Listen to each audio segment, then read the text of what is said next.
حافظ صاحب آپ کیا کہتے ہیں؟ جمہوریت پہ تماشا ہے۔ پاکستان میں کیا ایک P D M 2 type government بننے جا رہی ہے یا اس سے بھی زیادہ ایک بری صورتحال والی حکومت بننے جا رہی ہے؟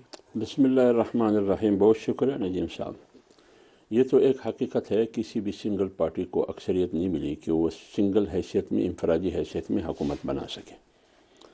جو بڑی پارٹیاں ہیں جن کو اکثریت دی گئی ہے، ملی نہیں ہے، جن کو اکثریت دی گئی ہے۔ آپ بھی کہہ رہے ہیں کہ دی گئی؟ بالکل دی گئی ہے، کئی کاغذوں پہ لکھ کے دی گئی۔ یہ ہمارا موقف ہے کہ 8 فروری کو جو الیکشن ہوا یہ 2018 کے مقابلے میں 10 گنا شرمناک الیکشن تھا، دھاندلی اور بے قاعدگی اور بے ضابطگیوں کے حوالے سے۔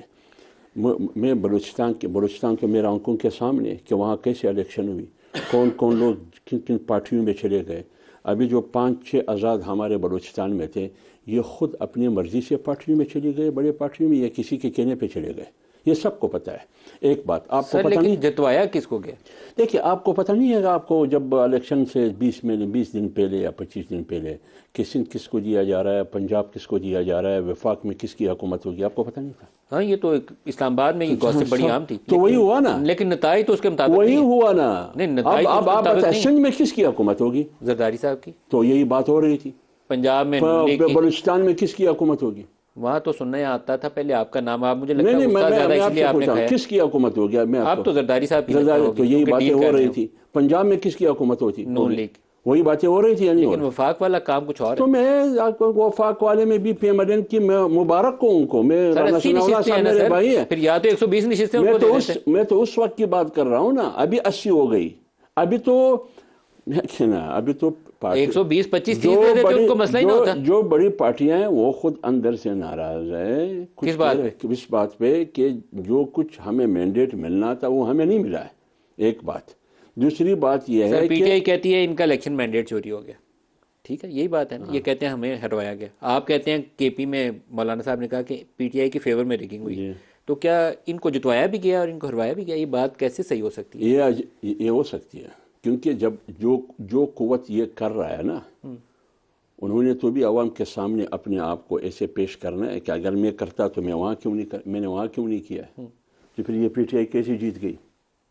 اگر میں کرنا چاہا تو پنجاب میں پی ٹی آئی کیسے ایسا صورت میں جیت گئی؟ تو میں نے کچھ بھی نہیں کیا ہے۔ میں بلوچستان کی بات آپ کو کرتا ہوں، بلوچستان میرے سامنے جس طرح یہ پیپر میرے سامنے، اس طرح بولیاں لگی ہیں سیٹوں کی، یہ بات صحیح ہے؟ پوری بلوچستان منڈی لگی تھی یار، پوری انسانیت کی خرید و فروخت ہو رہی تھی۔ کتنے ریٹ پہ؟ دیکھیے یہ بہت سی باتیں ہیں، کچھ بتائے نا، جو خبریں چل رہی ہیں اس خبر روشنی تو ڈالیں۔ کروڑوں 20 کروڑ کی باتیں بھی ہو رہی ہے، 25 کروڑ کی بھی ہو رہی ہے، 40 کی بھی ہو رہی ہے، 45 کی بھی ہو رہی ہے، ایک سیٹ کے لیے بولیاں لگی تھی۔ جو میں سن رہا ہوں، جس کے خلاف یہ باتیں ہو رہی ہے، جس پر تنقید کی جا رہی ہے، وہ آ کے میدان میں وہ پیش کرے کہ یہ نہیں ہوا ہے، جس کے خلاف یہ کہا جا رہا ہے۔ لہٰذا میں ایک بات کر رہا ہوں، موجودہ الیکشن میں اگر کہا جاتا ہے کہ ملک کے مفاد